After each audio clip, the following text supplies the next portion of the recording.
નમસ્કાર દર્શક મિત્રો, ઇન્ડિયા ન્યૂઝ ગુજરાતનો ખાસ વિશેષ શોમાં આપ સૌનું સ્વાગત હું જીગર દેવાણી કરું છું. દોસ્તો, સિદ્ધાર્થ રોય કપૂર નામ જ કાફી છે. પાન નલિન, ધીર મોમયા અને માર્ક ડ્યુઅલ દ્વારા નિર્મિત પાન નલિનનો લાસ્ટ ફિલ્મ શો 2023ના ઓસ્કર માટે ભારતની સત્તાવાર એન્ટ્રી થઈ ગઈ છે. Gujarati film last film show એટલે કે છેલ્લો શો એ 95માં એકેડમી એવોર્ડ્સની શ્રેષ્ઠ આંતરરાષ્ટ્રીય ફીચર ફિલ્મ શ્રેણીમાં ભારતની સત્તાવાર એન્ટ્રી થઈ અને પાન નલિન સંસાર, વેલી ઓફ ફ્લાવર્સ, એંગ્રી ઇન્ડિયન ગોડસેસીસ અને આયુર્વેદ, આર્ટ ઓફ બીઇંગ જેવી પુરસ્કાર વિજેતા અને વિઝ્યુઅલી સ્ટ્રાઇકિંગ ફિલ્મોના દિગ્દર્શન માટે જાણીતા છે. લાસ્ટ ફિલ્મ શો એટલે કે છેલ્લો શો એક ભાગ આત્મકથાત્મક નાટક છે જે ભૂતકાળના સિનેમાને શ્રદ્ધાંજલિ આપતી વખતે ગુજરાતના પશ્ચિમ વિસ્તારના આકર્ષણને કબજે કરે છે. તે બાળપણની નિર્દોષતા અને મૂવીઝના સાર્વત્રિક જાદુની યાદ અપાવે છે. આ ફિલ્મમાં ભાવિન રબારી, વિકાસ પાંટાર, યામિના, ભાવેશ શ્રીમાણી, દીપેન રાવલ અને રાહુલ કોહલી જેવા કલાકારો છે. આ વાર્તા ભારતમાં સિનેમાઘરોની પૃષ્ઠભૂમિ સામે સેટ કરવામાં આવી જે સેલ્યુલોઇડથી ડિજિટલમાં મોટા પાયે સંક્રમણની સાક્ષી છે, જ્યાં સેંકડો સિંગલ સ્ક્રીન સિનેમા જર્જરિત છે અથવા એક સાથે અદૃશ્ય થઈ ગયા છે. રોબર્ટ ડિનોરેની ટ્રિબેકા ફિલ્મ ફેસ્ટિવલમાં ઓપનિંગ ફિલ્મ તરીકે લાસ્ટ ફિલ્મ શોનો વર્લ્ડ પ્રીમિયર થયો અને તેણે સ્પેનના 66માં વાલાડોલિડ ફિલ્મ ફેસ્ટિવલમાં ગોલ્ડન સ્પાઇક સહિત વિવિધ આંતરરાષ્ટ્રીય ફિલ્મ ફેસ્ટિવલમાં બહુવિધ પુરસ્કાર જીત્યા હતા, જ્યાં તેણે વ્યવસાયિક આનંદ પણ મેળવ્યો હતો અને તેના થિયેટર રન દરમિયાન સફળતા પણ મળી. દિગ્દર્શન પાન નલિન કહે છે, મેં ક્યારેય કલ્પના કરી ન હતી કે આવો દિવસ આવશે અને પ્રકાશ લાવશે અને પ્રકાશની ઉજવણી કરશે. છેલ્લો શો દુનિયાભરના પ્રેમનો આનંદ માણી રહ્યો છે, પરંતુ મારા હૃદયમાં એક વેદના હતી કે હું ભારતને કેવી રીતે શોધું. હવે હું ફરીથી શ્વાસ લઈ શકું છું અને સિનેમામાં વિશ્વાસ કરી શકું છું જે મનોરંજન, પ્રેરણા અને જ્ઞાન આપે છે. આભાર FFI જ્યુરી. નિર્માતા સિદ્ધાર્થ રોય કપૂર કહે છે કે અમે રોમાંચિત છીએ અને સન્માનિત છીએ કે અમારી ફિલ્મ લાસ્ટ ફિલ્મ શોને એકેડમી એવોર્ડ્સમાં ભારતનું પ્રતિનિધિત્વ કરવા માટે પસંદ કરવામાં આવી અને સિનેમાના જાદુ અને અજાયબી અને થિયેટરના અનુભવની ઉજવણી કરતી આ જેવી ફિલ્મ માટે આનાથી વધુ યોગ્ય સમય ન હોઈ શકે.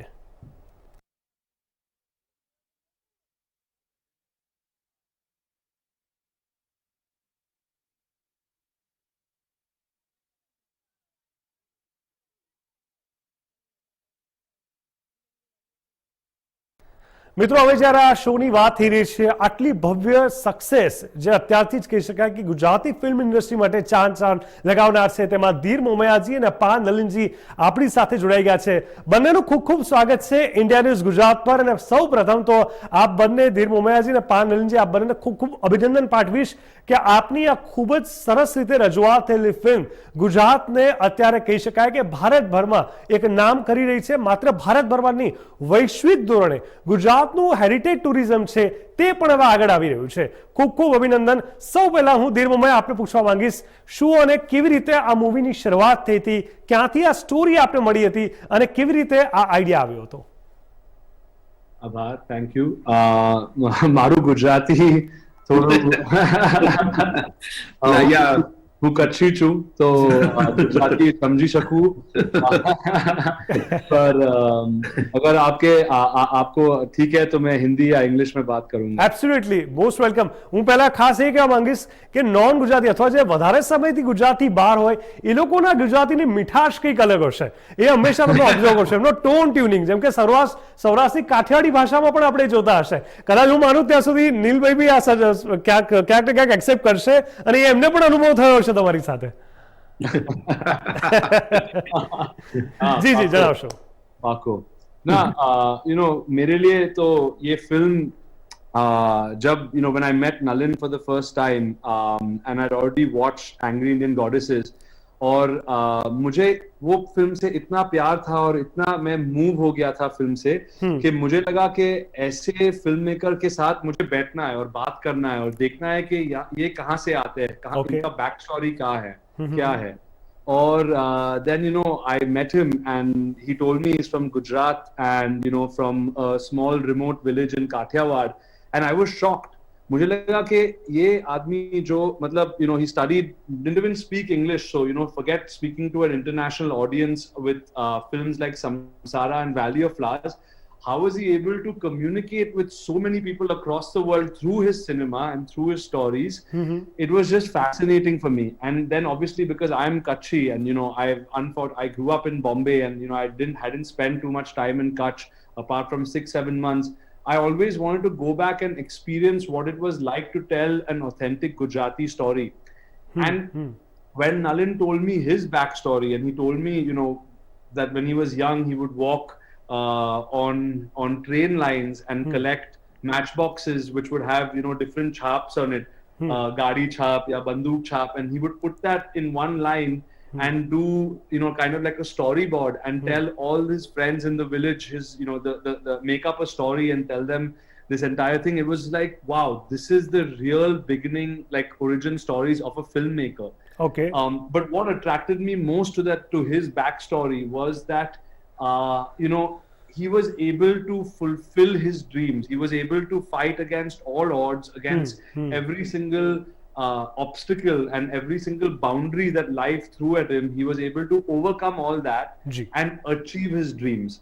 That sort of self-belief combined with this understanding of physics, of light, of practicing, and Prakash, what he says, Joe, in the film there's a line that only if we can catch light then we can project it, Patri Shakshu. So I was like, that for me was just such an incredible combination of things that when Nalin eventually decided to make this film, which was his backstory, I was lucky enough for him to call me and to produce it. So I just jumped on and I said, this great.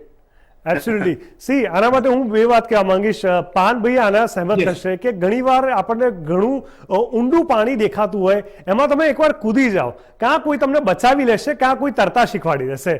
Someone anyway will be with you if your concept is so beautiful, and that it is. હું director સાહેબને એ પૂછવા માંગીશ કે જે રીતે આપણે જોતા આવે છે કે છેલ્લા ઘણા સમયથી એક ટ્રેન્ડ ચાલી રહ્યો છે જેમાં નાના બાળકો સેન્ટર ઓફ એટ્રેક્શન મૂવીનું બની ગયા હોય છે. આપણે જોયું છે કે ઘણી બધી મૂવીમાં તેમને આધાર પર બનાવીને એક મૂવીને રિલીઝ કરવામાં આવે છે. અહીંયા પણ ક્યાંક ઓછો વધતો અંશે આ જોવા મળી રહ્યું છે. તો મને એ જણાવશો, લાસ્ટ ફિલ્મ શોની સૌથી વધારે એટ્રેક્ટિવ વસ્તુ હોય મૂવીની અંદર, કોઈ પાસાને લઈને, કોઈ કેરેક્ટરને લઈને, સ્ટોરી લાઇનને લઈને, એ આપણે સૌથી વધારે શું લાગે છે બીંગ અ ડાયરેક્ટર?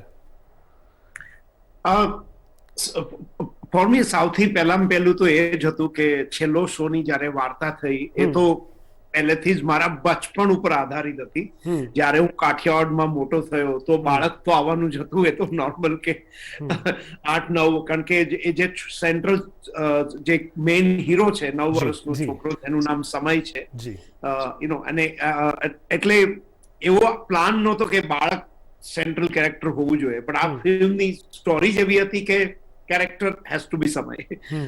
એક તો પેલા એ હતી, કારણ કે મારે જે રીતે મારે સિનેમાને ટ્રિબ્યુટ કરવું હતું, ફિલ્મ મેકિંગ, જે રીતે કાઠિયાવાડમાં હું રહેતો હતો, મોટો થતો, ત્યારે પહેલી વાર જયારે હું 8-9 વર્ષની ઉંમરે પિક્ચર જોવા મને મારા ફાધર લઈ ગયેલા, મારા બા બાપુજી લઈ ગયેલા, ત્યારે મારા ઉપર જે એના ઉપર પ્રભાવ પડેલો એ ફિલ્મ જોઈને, અને ત્યારથી આમ થોડોક 2-3 દિવસ તો આમ ગાંડા જેવો જ થઈ ગયેલો કે ભાઈ મારે કંઈ પણ નથી કરવું જિંદગીમાં, ખાલી ફિલ્મ જ બનાવી છે, ગમે એમ કરીને ફિલ્મ સાથે જોડાવું છે. અને ફિલ્મ શું કહેવાય, ફિલ્મ કેમ બને, કાંઈ કરતા કાંઈ ખબર નહોતી. એનો કે ફિલ્મમાં ડાયરેક્ટર હોય, રાઇટર હોય, કંઈ નહીં, બસ ખાલી આ ફિલ્મ જોઈએ અને પ્રકાશ જે આવતો હતો પ્રોજેક્શન બૂથમાંથી અને પડદા ઉપર પડે, બસ એના ઉપર જ આખું ફેસિનેશન હતું કે આમાં જાદુ શું છે, આની અંદર ગમે એમ કરીને ઘૂસી જવું છે અને ઘૂસ્યા પછી જ કંઈક કરીએ આપણે. એટલે ઇનિશિયલ સ્ટોરીનું જે આખું હાર્ટ હતું, જે મૂળ હતું, એ જ હતું કે આ ગમે એમ કરીને આ સ્ટોરીને બનાવીએ. પણ હવે હું આજે બનાવી રહ્યો છું તો એ પણ હતું કે એઝ એ ફિલ્મ મેકર કે હું એને કેમ અલગ અલગ લેવલ આપું કે બધા જોઈ શકે, 8 થી 80 વર્ષના બધા જોઈ શકે, અને સેમ ટાઈમ એક મનોરંજન પણ આવે, ચિત્તરંજન પણ થાય, અને લોકોને કંઈક જોયા પછી એવું લાગે ઓપ્ટિમિસ્ટિક કે ભાઈ આપણે પણ આપણા સપનાને એટલા ઇઝીલી છોડી ન દેવા જોઈએ, આપણે આપણા સપનાઓ પાછળ લાગ્યા રહેવું જોઈએ. રાઈટ. અને કહેવાય છે કે ઈચ્છા શક્તિથી વધારે કશું નથી હોતું. એક સમય હતો જ્યારે નોલેજને બહુ મહત્વ આપવામાં આવતું હતું. હું માનું છું આજની તારીખે જ્ઞાનથી વધારે કશું નથી, પરંતુ જ્ઞાનની પણ ઉપર કદાચ કંઈ હોય તો ઈચ્છા શક્તિ કહીશ. એ ઈચ્છા શક્તિ તમને કંઈ પણ કરવા પ્રેરી શકતી હોય છે. અને પાનભાઈ, તમે જે વાત કરી છેલ્લી, એમાં મને ઈચ્છા શક્તિ ભરપૂર માત્રામાં તમારી અંદર એ જોવા મળી, જેને કારણે તમે આજે અહીંયા આટલે સુધી એ વસ્તુને સફળતા સુધી પહોંચાડવામાં સફળ થયા છો. હું ખાસ કરીને આખી ઘટનાને લઈને બીજું એ પણ પૂછવા માંગીશ, ધીરભાઈ, being a producer, what attracts you there exactly? Because there are different kind of things. બે પ્રકારની વસ્તુ છે. એક તો એવું હોય છે કે એવી સ્ટોરીઝ કે જે માત્ર એન્ટરટેનમેન્ટ પ્રોવાઈડ કરે છે, કરેક્ટ, કારણ કે ઇન્ડસ્ટ્રી એન્ટરટેનમેન્ટ છે. બીજું એક એવું હોય છે કે જે એક મેસેજ પ્રોવાઈડ કરે છે, સોશિયલ મેસેજ હોય છે, અને જેમાં એક ઇમોશનલ ટચ હોય છે. જે રીતે આ મૂવીને લઈને હું સમજી રહ્યો છું, અહીંયા બંને વસ્તુ મને જોવા મળી રહી છે, કોમ્બિનેશન જોવા મળી રહ્યું છે, એન્ટરટેનમેન્ટ અને એની સાથે એક સોશિયલ મેસેજ પણ. મને એના પર તમારો ખાસ રિવ્યુ જોવો છે કે કઈ રીતે તમે એ વસ્તુને આગળ વધારી હતી. Sure sir. नो, आपने एक बहुत अच्छा वर्ड बोला, इच्छा शक्ति. जी. I think that is specifically the thing that attracted me to the story, because Nalin's earlier works also have. There's a reason why Nalin has been such a celebrated filmmaker across the world. He may not have been that celebrated in India before, because in India, unfortunately, without big stars or without big sort of hoo-ha about films, it's difficult to get that widespread distribution. But internationally, audiences don't care who the Indian star is. They are there to watch a film and just watch it from that perspective. And the thing about Nalin's stories are that they are very authentic and very localized to where they are set. So his first movie, Samsara, which was about a monk who sort of questions his own belief system, is set in Ladakh, in Ladakhi language. So it wasn't, people in India would never watch a Ladakhi language film, because, the idea at that time also of regional cinema had not taken off fully. So Indian distributors would have thought, कि ये picture कौन देखने वाला है, India में. But internationally, audiences were able to connect to it because it was told with a hyper local perspective, but with a global theme. Similarly, our story, while it's a story of a young boy, Samay, in Kathiawad, who falls in love with cinema and falls in love with movies, and how he has to overcome all these obstacles that are thrown at him. It's a film about film. It's a film about loving of cinema, but more importantly, it's also a film about family, and it's a film about food, and it's a film about future, of Right. overcoming your obstacles. So while it's a hyper-local film in purely Kathiawadi dialect and told from a very indigenous perspective, with casting 5 boys, who are from the region, who represent different indigenous tribes like Rawadi or Mer or Siddhi, while it's so local, and why would anyone, in Korea or in Japan or in Spain care about, this small little village in India? But the themes that are in there of food, of family, of friends, of friendship, and of future, overcoming your obstacles and believing in yourself, that is global. So I feel like with Nalin's work, with all of his works, it has happened, and with this work, it's stronger than ever. So even when we were doing the film, many people told us, why are you doing it in Gujarati? Do it in Hindi, put a star in it, it'll get wider release. But we knew, and Nalin will speak on this more when you ask him, but we knew very, very clearly and from day one that we have to be honest to the story. We have to be honest to where the story comes from. And that is a small town in Kathiawad, a small village in Kathiawad, and we have to do it in that original language. So we had a very deep conviction that this film will only work if it is authentic. Great, so great. I would say that authenticity is what drew me into the film. Absolutely, absolutely. And that is why I would like to add something, and I would like to tell you, Panbhai, તમે આમાં સહેમત થશો, અને આનું ખાસ અભિનંદન તમને એટલા હું આપીશ, કારણ કે તમને લોકોને ખ્યાલ હશે કે 2000 થી 2005ની સાલમાં, એ 5 વર્ષમાં તમને ખબર હશે કે બોલિવૂડમાં 4 થી 5 ભગતસિંહ પર મૂવી બની હતી, રાઈટ? અલગ અલગ, નો ડાઉટ સ્ટોરી સારી હતી, એક્ટિંગ સારી હતી, એમાં એકાદ અજય દેવગનનું હતું, I just forget the name, but મને શ્યોર છે કે 4 કે 5 મૂવી જે બધી ફ્લોપ ગઈ હતી. સમહાઉ એ ટાઈમમાં ઓડિયન્સને કનેક્ટ નહોતું થતું અથવા એ લોકોની ચોઇસ નહીં હોય. પણ એ જ સમયની અંદર તમને ખ્યાલ હશે કે 2005-6માં રંગ દે બસંતી બનાવી હતી. આમિર ખાન પ્રોડ્યુસર એ રંગ દે બસંતી જે ઓસ્કર સુધી નોમિનેટ થઈ હતી. ઘણા બધા લોકોએ એમને કહ્યું પણ હતું કે ભાઈ આ સબ્જેક્ટને અત્યારે ઓડિયન્સ કનેક્ટ નથી કરતી, એક્સેપ્ટ નથી કરતી, તો આમાં રિસ્ક ના લેવું જોઈએ. પણ that was Aamir Khan, ultimate perfectionist જે આપણે હંમેશા કહેતા હોઈએ છીએ. અને એમાં તમે જોયું હશે કે ટચ આપવામાં આવ્યો હતો. કયો ટચ હતો?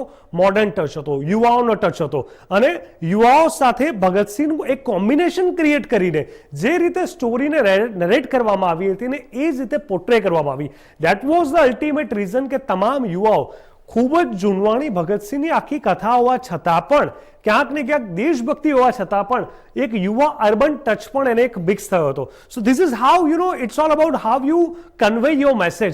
ખાલી એવું નથી કે એક જ ટ્રેન ચાલી રહ્યો છે અને આ જ સબ્જેક્ટ છે ને તમે એનું સીધી વાત કરી દો, પણ એમાં કયા મસાલા તમે એડ કરો છો, કયા કલાકારોનો એડ કરો છો, હ્યુમર શું આવે છે, એન્ટરટેનમેન્ટ શું આવે છે, ફની પાર્ટ શું છે, એનો સિરિયસ પાર્ટ શું છે.